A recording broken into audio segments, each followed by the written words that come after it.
So let's talk about Uruguay. Is Uruguay your plan A or should it be a plan B?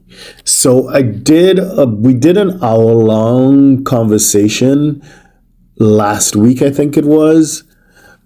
So this would be in the middle of June with Paul Kitson. So Paul Kitson, he lives in Paraguay. So what we did is we had a conversation about Uruguay versus Paraguay.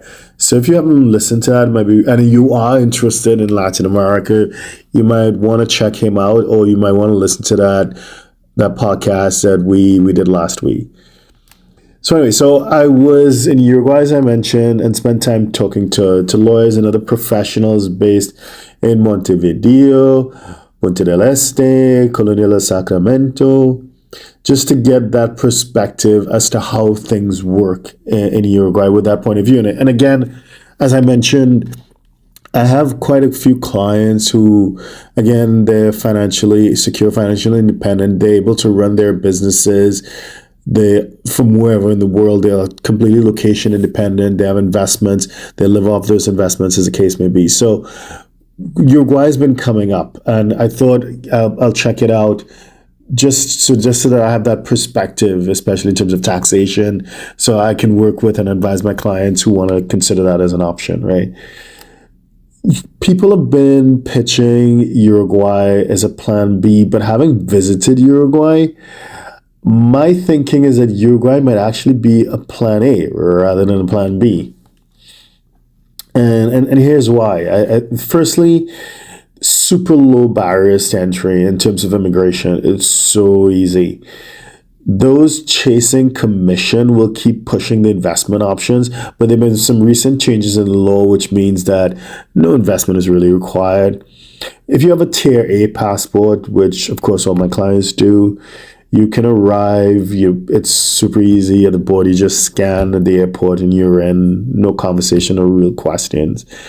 And you can just immediately apply for residence. It's as simple as that. You speak to your lawyer, get your appointment, and you just need three things, which will be your vaccination records, your police clearance certificate or your FBI clearance certificate, depending on where you're coming from, as well as your birth certificate. They all need to be apostilled. And we get into that in a lot more detail in the other podcasts that we did. So anyway, and with that it's really relatively streamlined, and you get your residency. If you want to be on the citizenship track, however, you need to be super careful because they want you to put in the time, and the rules are designed to incentivize you to limit your absences from Uruguay. Uruguay needs to be your primary home. And the rules around 30-day absences, 21 days, and so on. So it's just something you need to speak to your immigration lawyer about to make sure you're super clear on. That's the first thing. Secondly would be it's relatively quiet and a great quality of life all year round, particularly in Punta del Este. I spent time with a Uruguayan historian, and she was telling me a bit about the history of Uruguay. I mentioned that it's being pitched as the Switzerland of Latin America. And her perspective, and this is just a perspective, is that perhaps that would be a relevant description in 1950s, which was La Belle Epoque, the golden age, the gilded age of Uruguay. But since then, it's been pretty much downhill since then. It is a Latin American country, and keep that in mind to prevent disappointment. But the point is that you can have a so-called European or quasi-Miami type experience in Punta del Este. It is a really fantastic enclave, and I think that's where a lot of the higher net worth families would find themselves more comfortable. And thirdly would be the taxes.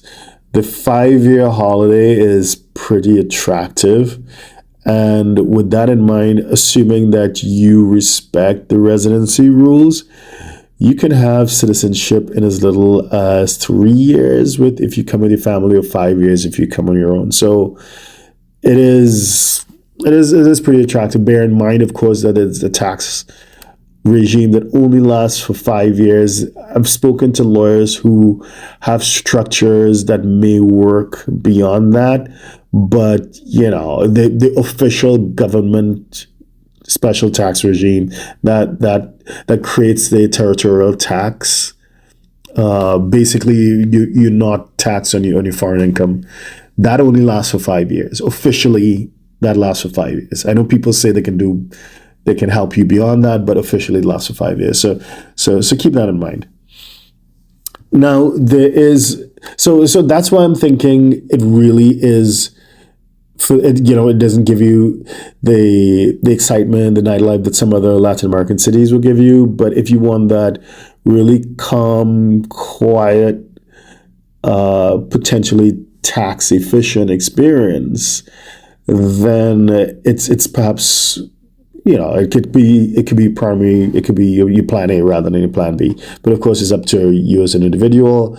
There's been some buzz online around a new nomad visa for those for whom that may be attractive.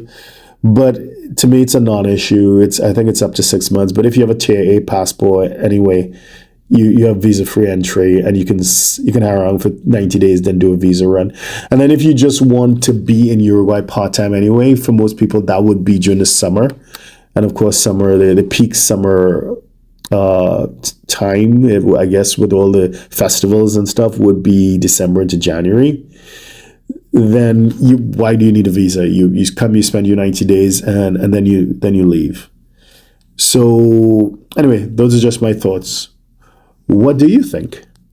So if you're a 6, 7, or 8-figure investor, entrepreneur, or business owner who needs a tailor-made solution from a qualified team of professionals, we can help you achieve the international lifestyle, the freedom, and even the tax savings you're looking for. Visit us at htj.tax and live that international life.